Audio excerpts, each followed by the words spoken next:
Selamlar. Bugün hepimizin hayatında en az bir kere duyduğu, efsanelerden dilden dile dolaşan o meşhur ismin peşine düşüyoruz. Yani Hızır'ın. Daraldığımızda Hızır gibi yetiştin deriz ya hani. Peki metinlerde, kıssalarda sürekli karşımıza çıkan bu gizemli kişi gerçekte kim? Bugün ilahiyatçı ve yazar Mustafa Öztürk'ün harika derlemelerini rehber alarak bu devasa figürün sır perdesini aralayacağız. Sadece rivayetlere değil, doğrudan tarihi metinlerin bize sunduğu kanıtlara bakacağız. Kafamızdaki o devasa soru şu: Hızır aslında kimdir? Dediğim gibi bugün öyle kulaktan dolma hikayelerle yetinmiyoruz. Doğrudan tarihi ve dini metinlerin kalbine inip oradaki kanıtları kendi gözlerimizle inceleyeceğiz. Farklı alimler ve tarihçiler yüzyıllar boyunca onun hakkında neler yazıp çizmiş, hepsini masaya yatıracağız. Ve inanın bana, ortaya çıkan tablo sandığımızdan çok ama çok daha çarpıcı.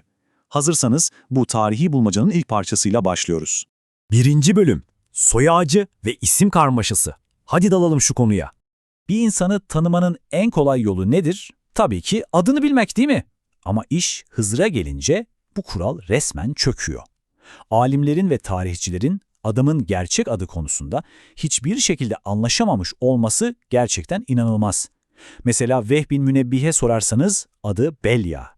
İsmail bin Üveys'e göre hayır, kesinlikle Mamer. Başka bir rivayette birdenbire karşımıza Ahmet olarak çıkıyor. El-Yasa diyen var, İrmiya yani Yeremya diyen var. Hatta işi o kadar ileri götürüyorlar ki Firavun'un oğlu Hadır'dır diyen bile var. Düşünsenize, tek bir kişiden bahsediyoruz ama ortada birbirinden tamamen kopuk, bambaşka kültürlere ait onlarca isim uçuşuyor. Tam bir kimlik karmaşası.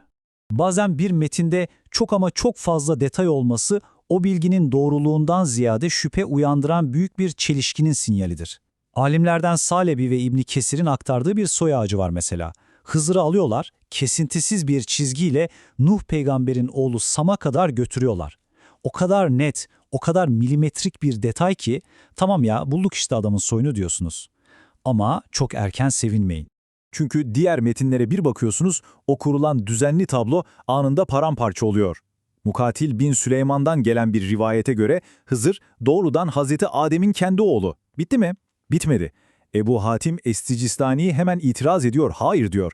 Adem'in değil, Adem'in oğlu Kabil'in çocuğudur. Yani az önce inanılmaz spesifik isimlerle Nuh'un soyuna bağladığımız kişi bir saniye içinde insanlığın ilk nesillerine tamamen alakasız bir soya sıçradı. Gerçekten inanılmaz. Absürtlük seviyesini biraz daha arttıralım mı? İddialar o kadar geniş ve uçuk bir yelpazeye yayılıyor ki ipin ucunu kaçırmamak elde değil.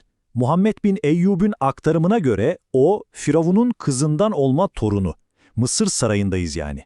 Fakat Ayni'nin aktardığına bakarsanız kendisi Hazreti İbrahim'in 4. oğlu oluveriyor. Bir yanda Mısır sarayı, diğer yanda Hazreti İbrahim'in çadırı. Bu çelişkiler artık akıl sınırlarını zorluyor, devasa bir kimlik krizine dönüşüyor. İkinci bölüm. Zamanda ve tarihte yolculuk. Geçelim. Soyunu sopunu bulamadık, onu çok net gördük. Peki ne zaman yaşadı bu Hızır? Oraya bakalım dedik ama tarihsel kayıtlar bize matematiksel olarak kelimenin tam anlamıyla imkansız bir zaman çizelgesi sunuyor. Bazılarına göre insanlığın en başında ta Hazreti Adem döneminde yaşamış, başka kaynaklara göre efsanevi Kral Feridun döneminde, diğerleri diyor ki hayır, Firavunlar dönemindeki bir İsrailoğlu peygamberidir. Bir başkası çıkıp Büyük İskender'le özdeşleştirilen Zülkarneyn'in ordusunda öncü bir asker olduğunu iddia ediyor. Ya bir insanın fiziken tüm bu devirlerde birden yaşamış olması tarihen imkansız, değil mi? Tam bir zaman yolcusu hikayesi. Zaman algımız yeterince alt üst olmadıysa İbn Kesir'deki şu rivayetlere de bir bakalım. Burada deniyor ki Hızır, Hazreti İlyas'ın ya kardeşidir ya da yeğenidir. Yani aynı dönemde aynı ailenin içinde nefes alan iki kişi. Güzel. Fakat hemen ardından Suyuti'den gelen başka bir iddia çok keskin bir dille diyor ki, hayır kardeşim, Hızır Hazreti İlyas'ın bizzat kendisidir. Yani bir kaynağa göre adamsınız, diğer kaynağa göre adamın kardeşisiniz. Adeta devasa bir kulaktan kulağa oyunu oynanmış ve mesaj yolda feci halde bozulmuş. Üçüncü bölüm, coğrafya ve aile kökenleri. Bakalım memleketin neresiymiş? Adını ve zamanını bulamadık, bari nereli bu adam sorusunda anlaşabilmişler mi ona bakalım. Sıkı durun çünkü tahmin ettiğiniz gibi kesinlikle hayır. İddialar birbirini o kadar güzel çürütüyor ki bir metin çıkıp tamamen İran asıllıdır diyor. İbn Hacer'deki başka bir iddia, annesi Rum, babası İranlı diye düzeltiyor. Ama durun, hemen altındaki iddia tam tersini savunuyor. Asıl babası Rum, annesi İranlıdır. Caminin nakli ise sanki elinde GPS varmış gibi nokta atışı yapıyor. Şiraz'a 2 fersah mesafede bir köyde doğmuştur.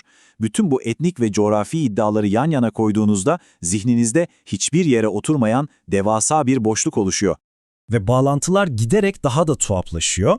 Hazırsanız nefesimi tutmadan arka arkaya sayıyorum. Efsanelere göre dünyada 1000 yıl hüküm sürmüş o meşhur zalim kral Dahak'ın oğlu. Başka bir kaynakta Yahudi hükümdar Naşe bin Envas zamanında yaşayan bir peygamber. Yok, o kesmediyse tahtını tacını terk eden zahit bir kralın oğlu. O da mı uymadı?